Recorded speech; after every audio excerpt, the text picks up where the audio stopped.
Oriental. Mhm. Ilang taon na po kayo? 44 years old, sir. 44? Maapo. Ah. Napatawag po kayo, sir? Gusto ko lang pong magpasalamat kay BJ ng 2024 kong 2024, 2023. Parang 2023. Nagsali po ako, Mm. naka-line up ako dati. Nagka-line up ako ng taga Kuwait. Mm. After 2 years, nag 2 years kami nung parang March or April. Ba't di mo na malala kung ano ba talaga, anong taon, anong buwan? 24 lagi, 24. Year Ah, 2024. 2020. Ah, Oo. 2024. Kung Tapos, matingnan kasi gina-search ko DJ, hindi ko makita kung anong month. I-try daw March or April 2024. mm. Hmm, taga Kuwait. Mm. So, DJ, ito ang nangyari Mm. na nagka nagpagpa-line up ko, nag-usap kami personal hanggang sa nung last month, 3 months na kami hanggang ngayon na hindi nag-usap kasi mayroong mga bagay na hindi kami nagkaunawaan. So, akala ko DJ, nung nagsali ako, ah, kasi gusto ko ng matino na buhay, gusto ko ng may makasama na habang buhay. Akala ko DJ, tuloy-tuloy na. So, hindi talaga natin ma-perfect kung totoo na or hindi yung babaeng makasama natin.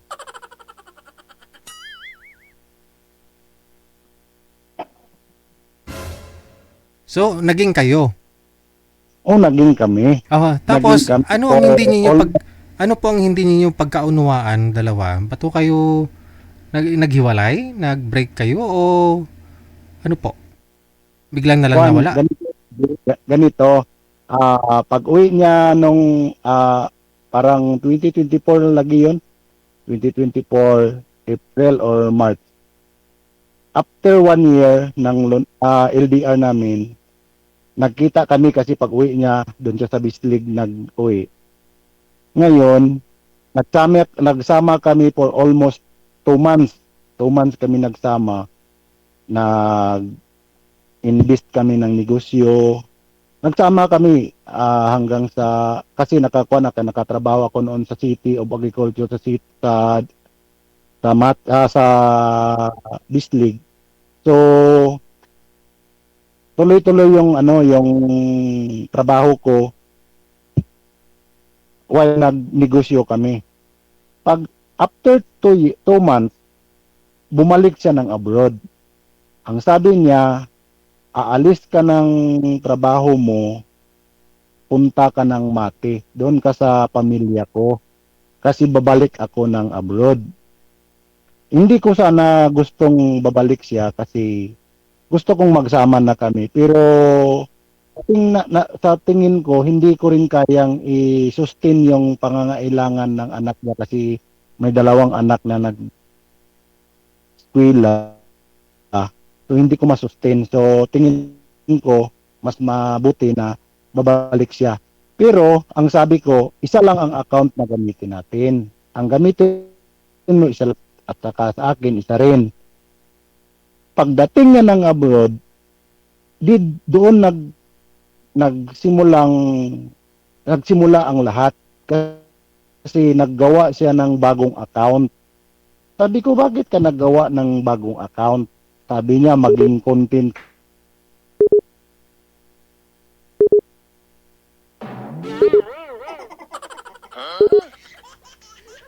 Siguro, ang sabi ng girl, gusto niya maging content creator. Ah, nagre-reconnecting, no?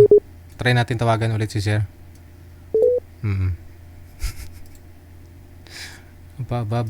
Mukhang may sama ng loob to, no? Okay. Wanted, sweetheart. Wanted, sweetheart. Wanted, sweetheart. Wanted, sweetheart. Wala na, hindi na sinasagot, no? Hindi na online, manager. Ano, ubusan na siguro ng load, no? Ayun na, wala na talaga. Ayun, tumawag pa. Abir. Nawala ko kayo, sir. Wala, sir. Tapos gusto niya maging content creator. Sir, gusto ko lang na i-share, sir, kasi para sa akin sa 2 years, more than 2 years namin pagsasama, hindi ko rin maipagkaila na masakit din para sa akin na sa ganun-ganun lang nawala lahat. So, ganun. Sabi niya mag-content creator daw siya. Sabi ko okay. So, sabi niya hindi rin matawagan daw yung account na ginawa niya. So, okay lang sa akin. One time, bakit sabi ko yung account na ginagamit niya na ako isa lang sa akin, bakit hindi siya online? So doon sa kabila online siya. So tinawagan ko in another call. Hindi pa binago ni Mita yung system. Sabi niya relatives daw niya ang tumawag. So mayroong maliit na mga pagtatalo, so okay lang, nagpakumbaba ako, okay lang. So nang binago na ni Mita ang lahat, yung account na ginagamit niya na malalaman ko kung sino yung katawag niya, parang deactivate niya. So hindi na magamit. So doon na siya pumasok lahat, doon sa nag-content siya. So sabi ko, bakit ganun? So doon na, wala lang yan, wala lang.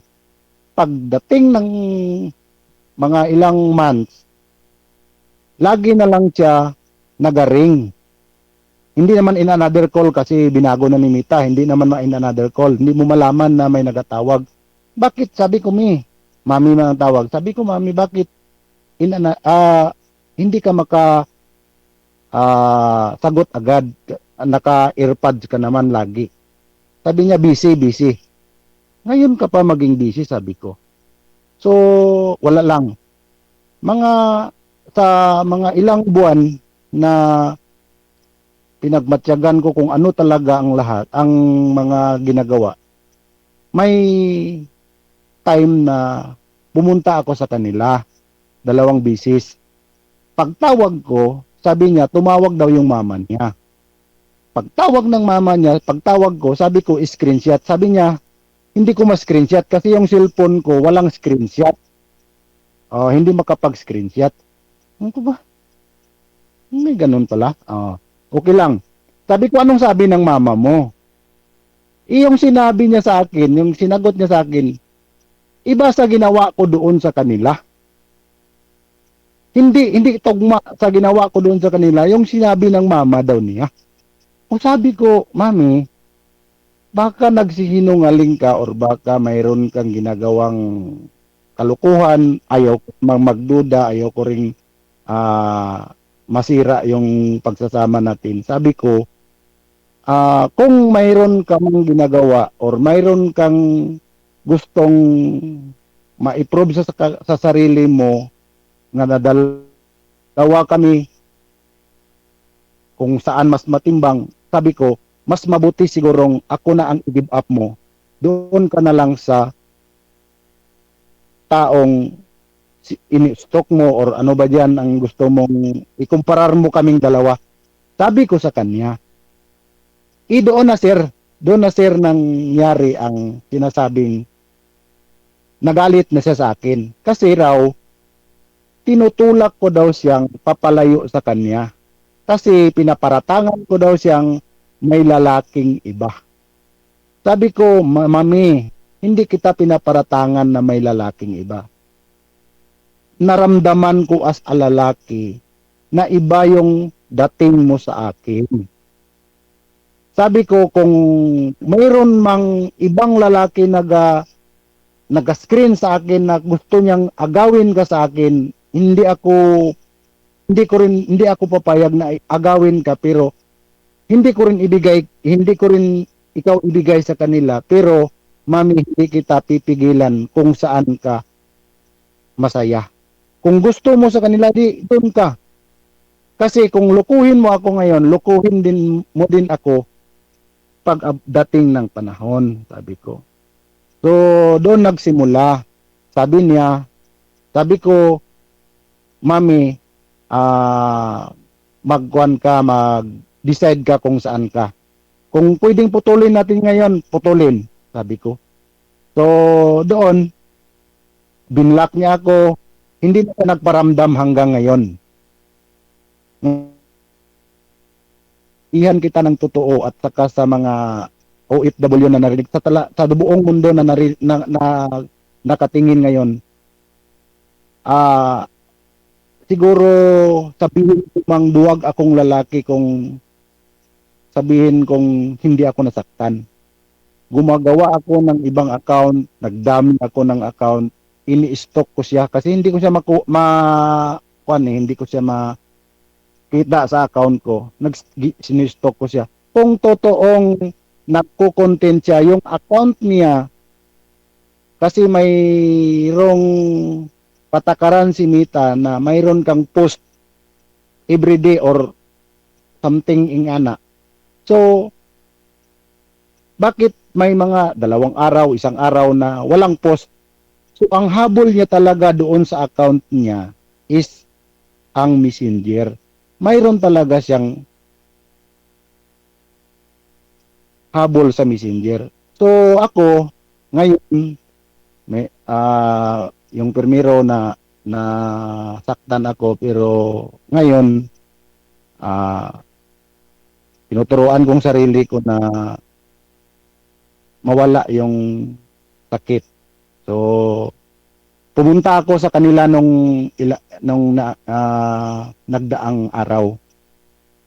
Masakit man sabihin sana, pero totoong nangyari, sir. Pumunta ako sa kanila.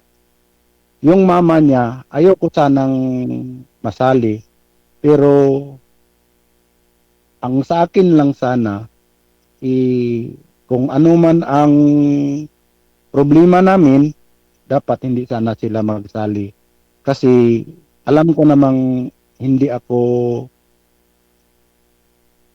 tanggap ng kanilang pamilya. Pero sana,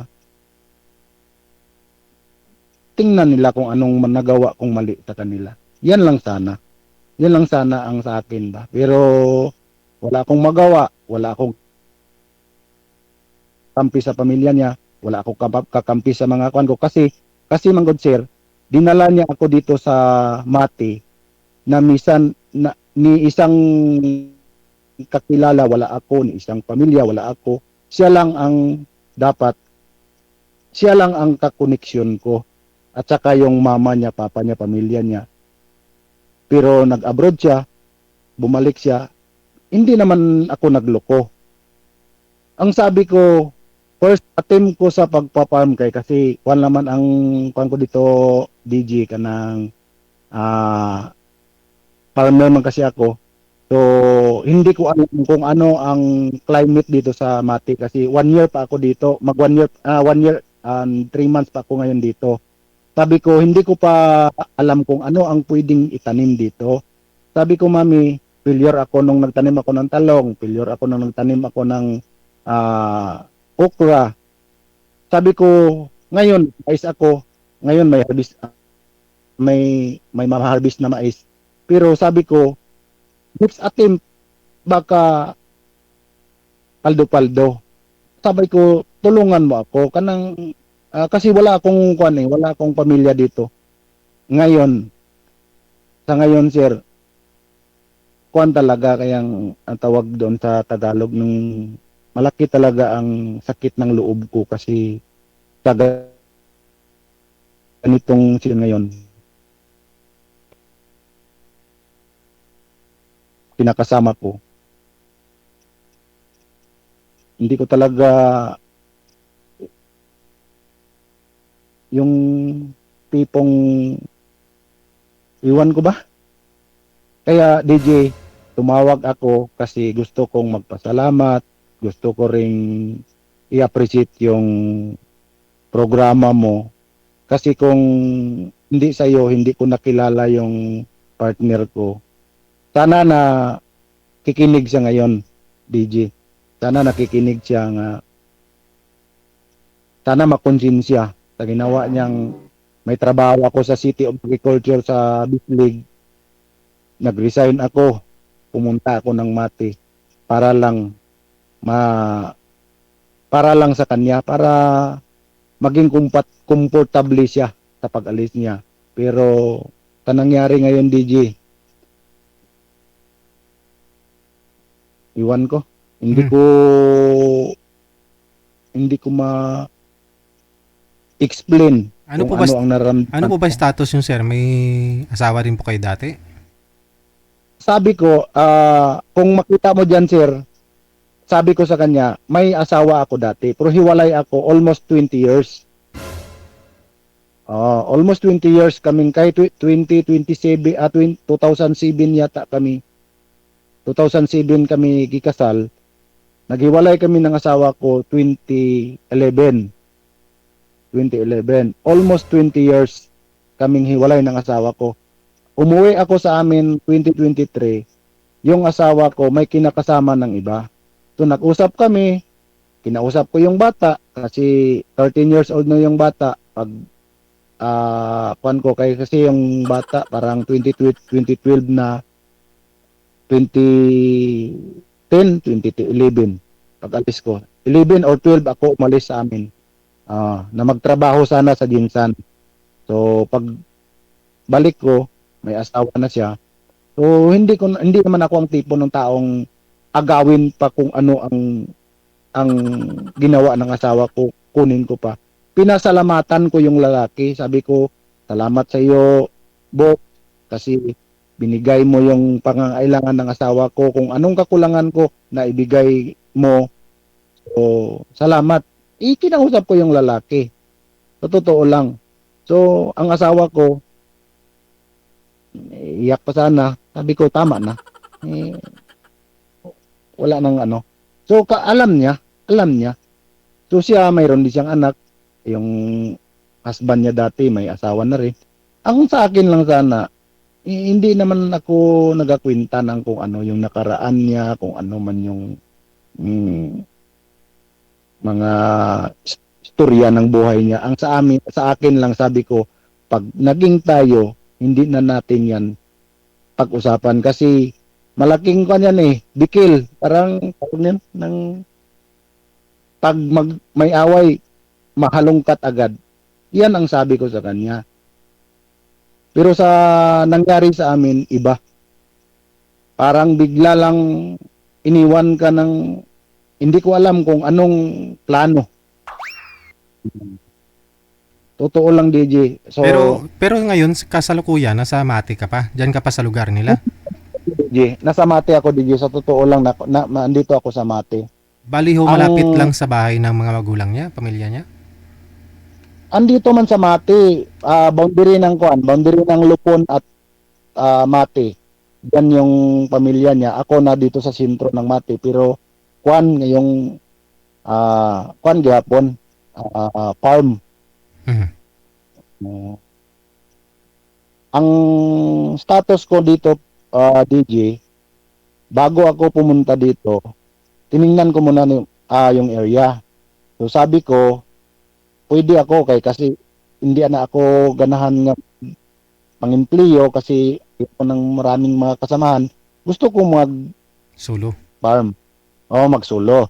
So karon yung papa niya, friend man niya yung caretaker dito na area, sabi ko, tay, tulungan mo akong makapasok ako diyan kasi gusto kong makatrabaho. So nakapasok ako dito, nagpayag-payag ako yung kubo-kubo ko dito. Mhm. So parang hindi sana ako komportable pero para sa kinabukasan at para rin sa pagsasama namin, ginawa ko gayud lahat. So hindi ko talaga maano DJ ma-explain yung nararamdaman ko bakit nangyari ang ganito. Sa 2 years, 2 years naming pagsasama, 1 year, March yata kami nagsama. Umuwi siya ng April, tapos Ramadan. So, 1 year kapin kaming LDR. Tapos 2 months kapin kaming nagsama. Bumalik siya parang May or June. Parang June. Bumalik siya June. Ah, so, June. 1 year, June, July, August. July. Last week ng July. Or first week ng July yata. May misunderstanding kami. Alam po ng mga So, magulang wala niya pa- yung tungkol sa inyo, alam ng mga parents. Alam ng parents niya kasi unang niyang sinabihan na sabi niya, "Ma, bulag na kami ni," sabi niya. Hiwalay na. So sinabi ng mama niya yung papa niya, pagpunta ko doon, sabi ng papa niya, "Ba't kayo naghiwalay?" "Hindi ko alam, tay," sabi ko. Kasi yung papa niya, medyo close kami. Yung mama niya, ayaw sa akin. Parang hindi ako malapit sa dibdib ng kanyang mama. So yung papa niya, close kami. So sabi ng papa niya, "Sayang." Sabi ko, "Tay, wala akong magawa. Eh, hindi ko rin alam bakit ganyan ang desisyon niya agad-agad." Sabi ko sa kanya, "Mami, kung mag-away man tayo, sana naman hindi mo ipaalam agad sa pamilya mo kasi personal natin yan. Pag hindi na natin kaya, pwede tayo pupunta doon sa kanila kung ano." Kanya, sabi niya, ang stand niya, sabi niya, "Ba't mo ako tinutulak na magkalalaki?" Ang sabi ko, kung mayroon kang ibang kinaaabalahan, sabi ko, wag mo akong alalahanin. Focus ka muna sa kanya. Kasi natry mo na ako, sabi ko. Nag-giveaway ako sandali. Sabi ko, i-giveaway. Doon ka muna. Ikumparar mo kaming dalawa. Sabi ko, yan lang man ang sa akin. Hindi ka naman kita tinutulak na doon ka na kasi gusto ko nang magkalalaki ka, gusto ko nang magpalayo ka. Hindi man ganyan. Pero Kasi, may sinabi po ba alam yung mo, mga magulang niya na meron na siya? Sinabi ng magulang niya? o ang sabi ng magulang niya sa akin, pagpunta ko doon kasi doon ako muna sa lalaki punta. Pagdating ko, pagbalik, kasi pumunta yung ah, itatay sa baryo kasi putindahan sa doon. Sabay kami. Sabi niya, nag-bless ako. Maraming tao. Doon ako nahiya ako pero ni-reverse ko yung hiya ko. Sabi niya, ba't ka pa pumunta? Di ba hiwalay na kayo ni Nancy? Nahiya ako talaga sa totoo lang, Biggie. Nahiya talaga ako.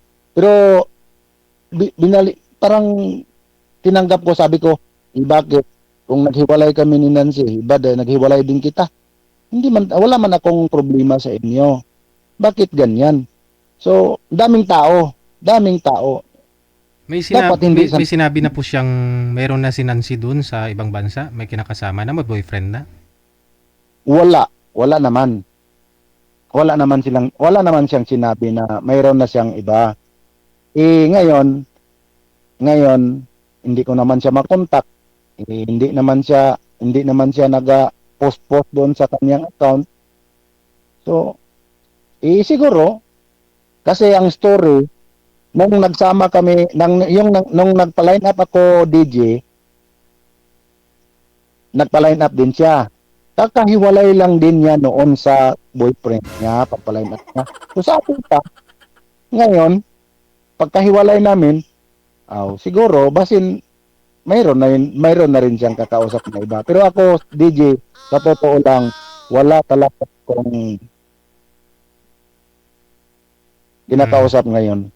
Ngayon, nga sa akin lang, tinawagan kita kasi gusto ko kasing ma-share yung sakit ng dibdib ko, DJ. Kasi wala talaga akong kausap ngayon eh. Gusto ko sanang mag-line up pero mahiya akong magpa-line up, baka kung ano ang sabihin niya. Ang gusto ko lang ngayon na ma-share kung ano yung naramdaman ko at kung ano man yung ano ang pwede mong masabi sa akin at kung ano man yung basta gusto ko lang nga mabawas-bawasan yung So ano naman po masabi mo sa kanya? Pag sakali ho, baka gusto mo i-unblock ka niya para mag-usap ako kayong dalawa. ako naman DJ, ako ako as a lalaki, kung may mali ako, di kahit na tanungin mo yan, kahit na magtawag pa yan at sabihan mo, libre yan siya nga naghingi ng sorry. Ako, kahit na hindi ko pa nagawa yung mali, nagkasuri talaga ako. Kung mayroon mang mga hindi namin pag-unawaan, pag siya lang, magtawag lang siya na kung ano man dyan, wala, iris na agad yan. Totoo lang talaga. Kay mga 2 beses na yan na nagka-misunderstanding kami. So, pagtawag niya, sabi ko, bakit man ganyan, mami? Kasi ayaw ko ng ganyan. Aha. Ngayon sige, po sir, sige, ano pong mensahe mo sa kanya? Kung mapanood niya po ito yung video. Mami, alam mo kung ano ang ibig kong sabihin. Ba't ko na sabi yon sa'yo? Nasabi ko yon kasi may naramdaman ako or may na pansin akong kakaiba sa ating routine na pag-uusap. Pero nagkalabuan man tayo, nagkabalik, mayroong gichat ako sa iyo. Nagchat ka pero gidelete nimo. Ako ramdam ko ng may iba sa iyo. Kung mayroon man akong mali, sorry. Sa totoo lang, sorry. Pero kung gusto mo talagang kalimutan na ako, wala na akong puwang dyan sa puso mo, hindi na talaga mangyayari pang magkabalikan tayo, tawagan mo ako isang beses lang. Tinawagan kita, sabi mo sa taong inutusan mong tawagan ako, sabi mo hindi ka na makipag-usap sa akin kasi hiwalay na tayo. Walang problema. Tanggap kong hiwalay tayo. Mag-usap tayo kahit na isang beses lang. Yan lang ang hiling ko para wala ng problema. Hopefully, no, mapanood niya po to, mapakinggan niya lahat ng kwento mo, no. Asahan mo na lang, sir, baka ipopost natin tong video, yung usapan natin para makita niya. May chance na makita niya, ha. Salamat, DJ. Sige. Saka, visit ko rin, DJ, no, sa iba ding, kung may time pa, sa mga OFW rin ba? Kasi nung magkuhan ako, magpa-line up ako, sabi ko sana, ayoko sana ng OFW. Kasi kuan kanang alam kong mas kuan sila mas advance sila ng pag-iisip sa sarili nila. Pero sana naman iisipin nila sana na mayroon ding taong seryoso, mayroon ding taong tapat, mayroon ding taong hindi man sinasabing niloloko sila. Kung ugaling mayroon mang pinagsamahan, dapat hindi naman sana maging advance. Yan lang, sir. Sige. Medyo kinakapos na rin tayo ng oras. Maraming salamat. Ipopost na natin po yung usapan natin para